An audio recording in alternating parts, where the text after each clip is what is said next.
Hi friends, ಎಲ್ರಿಗೂ ನಮಸ್ಕಾರ. Welcome back to ರಾಣಿ ಸ್ವಯಂ ಕಲಿಕೆ. ನಾನು ಇದನ್ನು ಪಡವಲಕಾಯಿ ಹಾಕ್ಕೊಂಡು ಉಪ್ಸಾರು ಮಾಡ್ಕೊಂಡಿದ್ದೀನಿ. ಇದು ಮುದ್ದೆ ಮತ್ತು ಅನ್ನ ಜೊತೆಗೆ ಒಳ್ಳೆ ಕಾಂಬಿನೇಷನು. ಅದೇ ಇದರೊಂದು ಸೀಕ್ರೆಟ್ ರೆಸಿಪಿ ಅಂದರೆ ಇದನ್ನು ಇಡ್ಲಿ ತಿನ್ನೋದಕ್ಕೆ ಬಳಸೋದಂತೂ ತುಂಬಾ ಚೆನ್ನಾಗಿರುತ್ತೆ. ತುಂಬಾ ರುಚಿಯಾಗಿರುತ್ತೆ ಸಾಂಬಾರಿನಲ್ಲಿ ಇಡ್ಲಿ ತಿನ್ನೋದ್ರಿಂದ. ನೀವು ಯಾವಾಗ ಮಾಡಿದಾಗ ಒಂದು ಸಲ ಬೇಕಾದ್ರೆ ಟ್ರೈ ಮಾಡಿ. ತುಂಬ ಸಿಂಪಲಾಗಿ ಮಾಡ್ಕೊಳ್ಳೋಂಥ ಉಪ್ಸಾರು ಇದು. ನಾನು ಕುಕ್ಕರ್ಗೆ ಹಾಕ್ತಾಯಿಲ್ಲ, ಮಡಿಕೆನಲ್ಲಿ ಮಾಡ್ತಾಯಿದ್ದೀನಿ. ಕುಕ್ಕರ್ಗೆ ಹಾಕೋ ಪ್ರೊಸೀಜರೇ ಬೇರೆ, ಮಡಿಕೆ ಓಪನ್ನಾಗಿ ಈಚೆಗಡೆ ಪಾತ್ರೆಲಿ ಮಾಡೋ ಪ್ರೊಸೀಜರೇ ಬೇರೆ ರೀತಿ ಇರುತ್ತೆ. ಇದು ಪಡವಲಕಾಯಿ, ಅಡ್ಲಕಾಯಿ ಅಂತ ಕೂಡ ಕರಿತೀವಿ. ಈ ಬಿಳಿ ಭಾಗ ಏನಿದೆ ಅದನ್ನು ಒಂದು ಸ್ಪೂನು ಅಥವಾ ಚಾಕುವಿಂದ ಈ ಥರ ಮೇಲೆಲ್ಲ ತೆಗೆದಿಟ್ಕೋಬೇಕು. ಹಾಗೆ ಇದನ್ನು ಓಪನ್ ಮಾಡಿ ಚೆಕ್ ಮಾಡ್ಕೊಳ್ಳಿ. ಮಧ್ಯದಲ್ಲಿ ಕೆಲವೊಂದು ಸಲ ಪಡವಲಕಾಯಿ ಮೇಲ್ಗಡೆ ಚೆನ್ನಾಗಿದ್ರು ಕೂಡ ಒಳಗಡೆ ಹುಳ ಆಗಿರೋ ಚಾನ್ಸ್ ಇರುತ್ತೆ. ಓಪನ್ ಮಾಡಿ ನೋಡಿಕೊಂಡು ಆಮೇಲೆ ನೀವು ಸ್ವಲ್ಪ ಮೀಡಿಯಮ್ ಸೈಜ್ನಲ್ಲಿ ಕಟ್ ಮಾಡ್ಕೋಬೇಕು. ತುಂಬ ಸಣ್ಣನೂ ಬೇಡ, ತುಂಬ ದಪ್ಪನೂ ಬೇಡ, ಬೇಗ ಕೂಡ ಬೇಯುತ್ತೆ.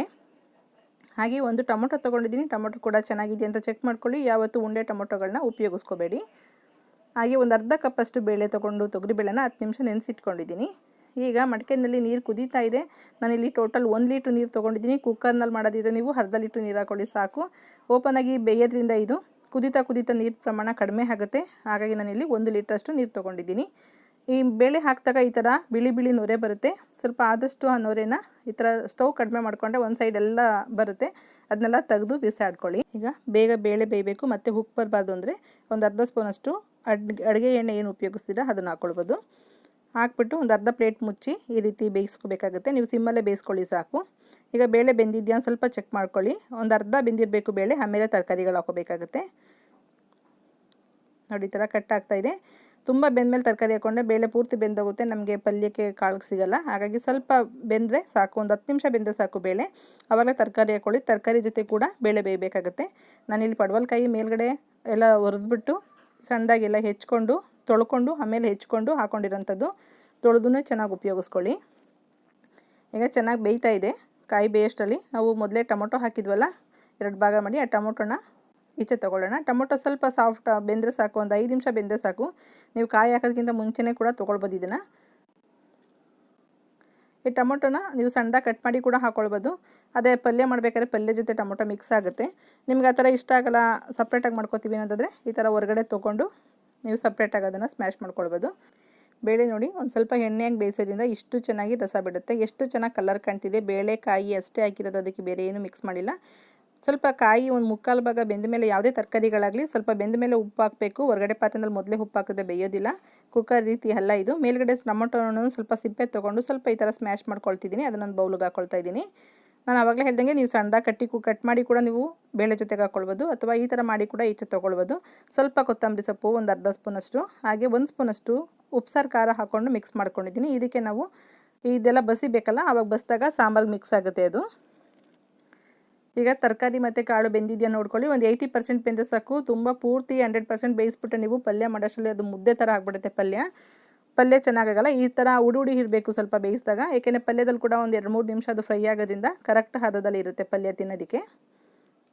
ಈಗ ಅದೇ ಮಡಕೆಗೆ ಸಾಂಬಾರನ್ನೆಲ್ಲ ಬಗ್ಗಿಸ್ಕೊಂಡಿದ್ದೀನಿ. ಈಗ ಸಾಂಬಾರನ್ನ ಕೂಡ ಕುದಿಯೋಕೆ ಇಡಬೇಕು. ಅದಕ್ಕೆ ಒಗ್ಗರಣೆ ಮಾಡಿದ್ರೆ ನೀವು ಬರೀ ಬೆಳ್ಳುಳ್ಳಿ ಒಗ್ಗರಣೆ ಮಾಡ್ಕೊಳ್ಬೋದು ಸಾಂಬಾರಿಗೆ.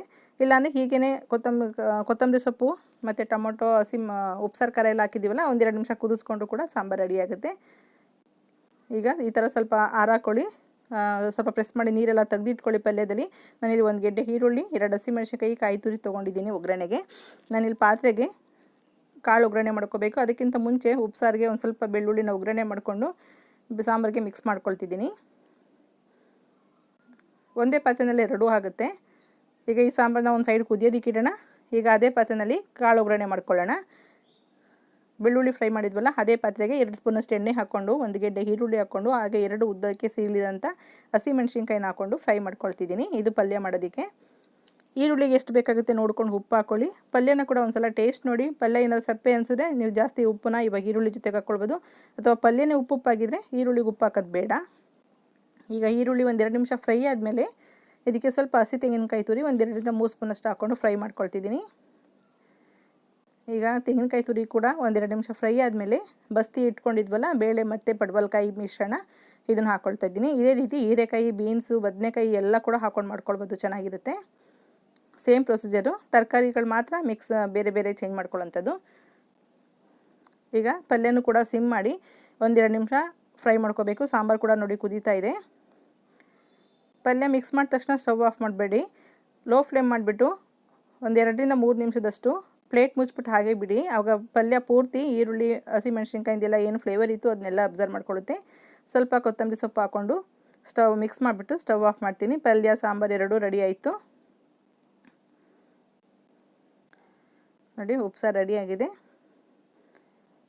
ನಾನು ಇದನ್ನು ಮುದ್ದೆ ಮತ್ತು ಅನ್ನಕ್ಕೆ ಉಪ್ಸಾರು ಮಾಡ್ಕೊಂಡಿದ್ದೀನಿ. ಹಾಗೆ ಇದರಲ್ಲಿ ಇಡ್ಲಿ ದೋಸೆ ತಿನ್ನೋಕ್ಕಂತೂ ತುಂಬಾ ಚೆನ್ನಾಗಿರುತ್ತೆ.